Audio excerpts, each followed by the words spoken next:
Canada is making big changes to its domestic defense industry. We want partnership, we want development, we want to be part of the supply chains, and we are very confident in our ability to grow our defense capabilities. Over the next 10 years, Ottawa is aiming to strengthen Canada's sovereignty, security, and autonomy by investing more than $6 billion into domestic defense production. But after decades of underfunding, how quickly can we catch up? For a closer look, we're joined this morning by retired General Andrew Leslie, former Chief Government Whip. Good morning and welcome to your morning.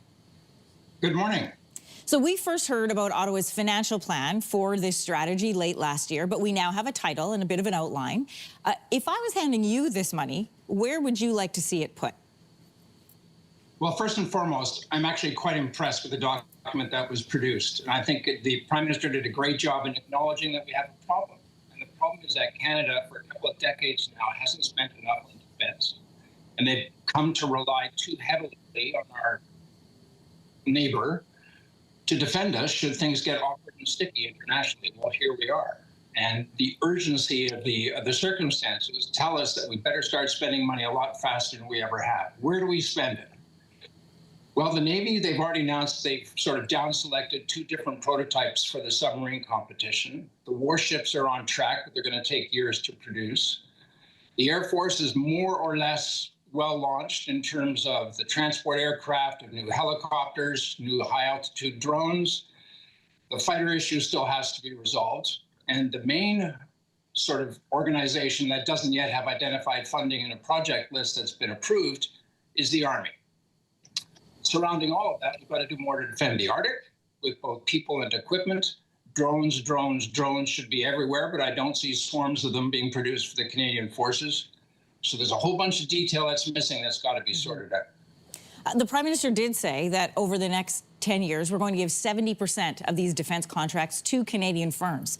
But after decades of underfunding and then importing the majority of our weapons and defense systems from our neighbor to the south, do we have enough resources and companies to meet this goal?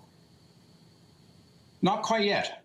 But what I like, one of the many things I actually like in this document is it lays out funding to actually kickstart Canadian industries, those who have smaller ones, those who've traditionally not had a role to play, at least not much, in defense production, up between $4 billion plus and counting over the next couple of years to actually get them going. So that's a great start. The second issue is we've got to diversify our resources away from one single source in the main, which is the United States. It's illogical to have 75% of the defense expenditures internationally going to one country. So I think by diversifying and focusing not necessarily exclusively on the United States will attract international businesses, big organizations, to actually start producing military equipment for Canadians in Canada.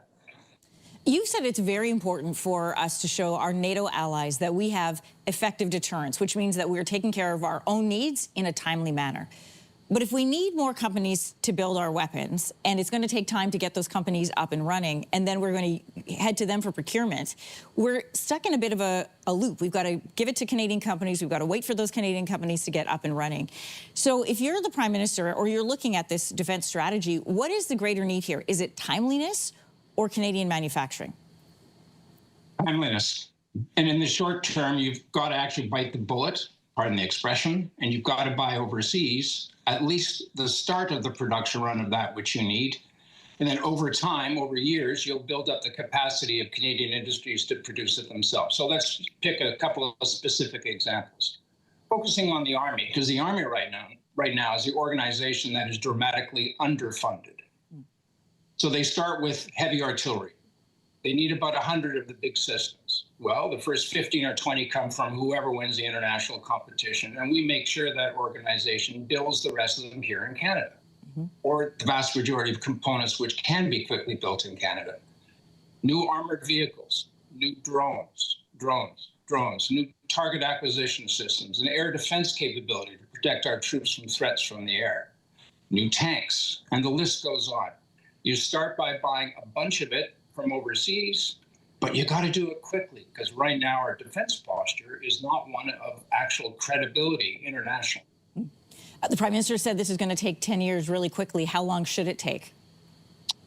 Well, from start to finish, 10 years is a reasonable figure. Submarines may take a bit longer than that. So will the finalization of the warship delivery. But in terms of the other capabilities that are so desperately needed, what we have to start seeing is action now. Let's not forget at the height of the Afghan war, I and many others saw three prime ministers, Prime Ministers Chrétien, Martin, and Prime Minister Harper deliver tanks, air defense systems, command and control architecture, mine-protected vehicles, new equipment for the troops in terms of personal protection, and the list goes on, and they did that within months. So if we could do it then, we can do it now. What we need are the details, and by the way, you've got to wrap your hands around the throat of the bureaucracy and make sure they produce, because they've been trained for about 20 years not to move quickly on defense issues. That has changed. Retired General Andrew Leslie and former Chief Government Whip, I want to thank you for your time this morning. Great to have you with us. Thank you. If you like that video, make sure to subscribe to the Your Morning YouTube feed, where you can find all kinds of new content posted every weekday morning.